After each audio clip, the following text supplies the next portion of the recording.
Hello there, this is Critical from Critical Media.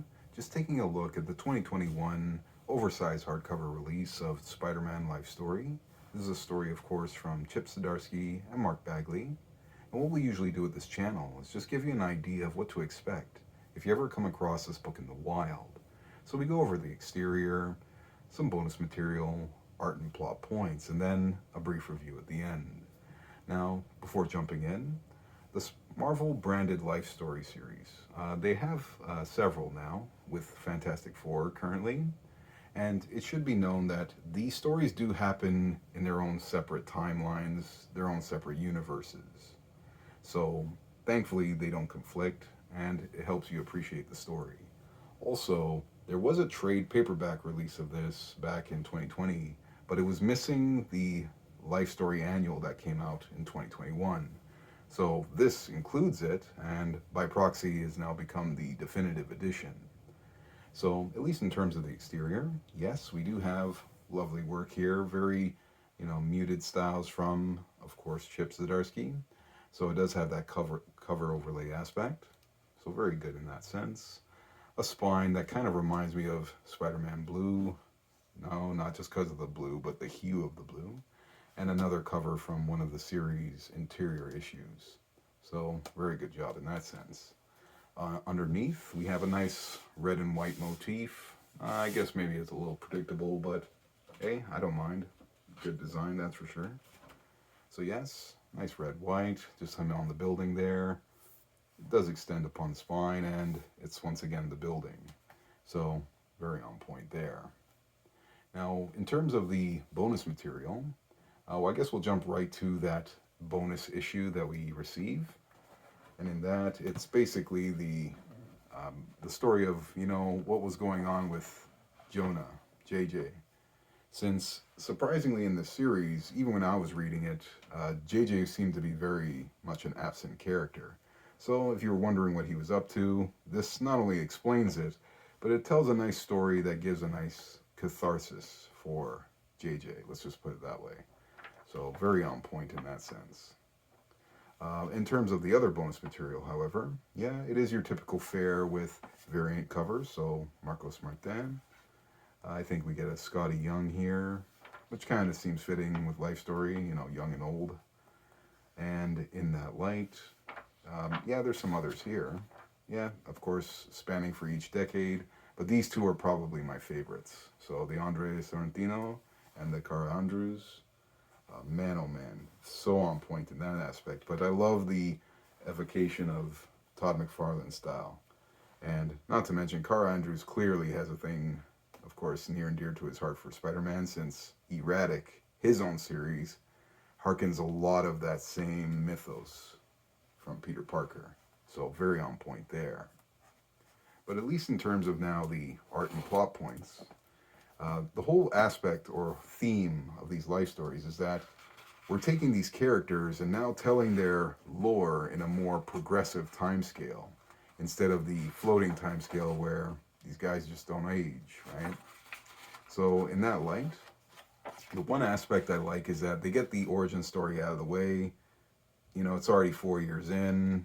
He's already been Spider-Man. He just whooped Mysterio's butt already. And, it's the Vietnam War of the 60s.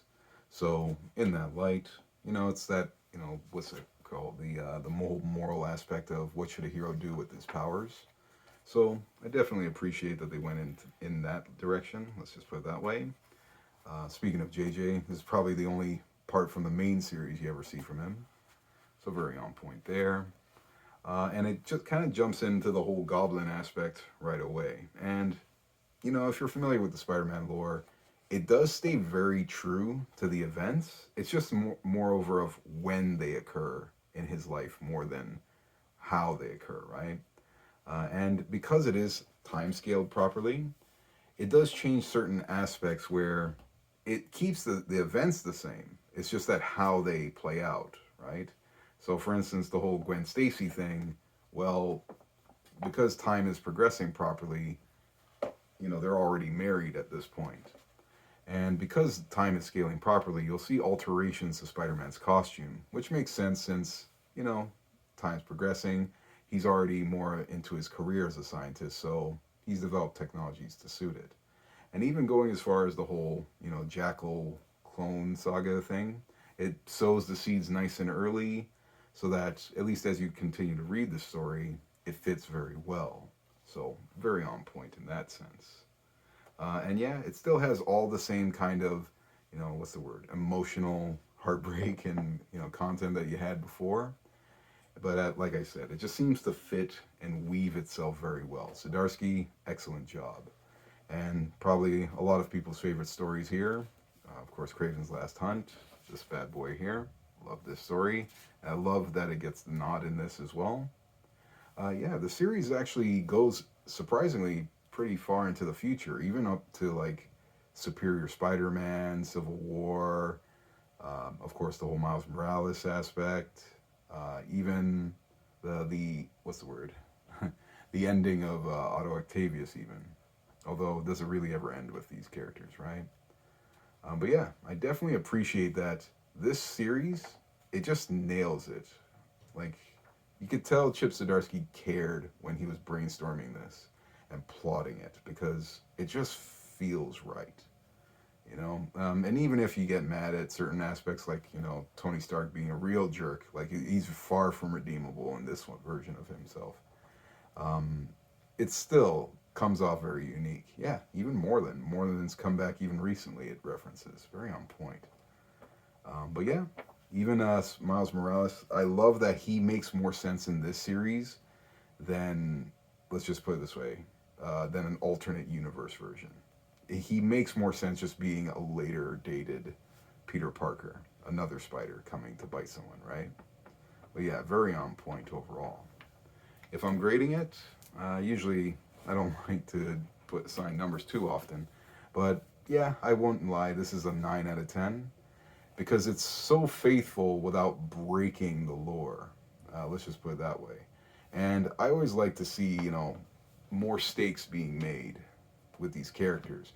The concept of moving on from them, letting them have their own conclusion, and reaching true cathartic moments. So definitely something you'll get from this series for sure.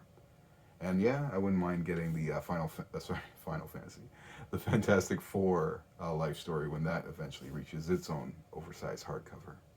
But hey, this isn't so much about me. I wouldn't mind hearing your thoughts and opinions just the same in the comments down below. And I hope to see you folks in the next video. Y'all folks take care.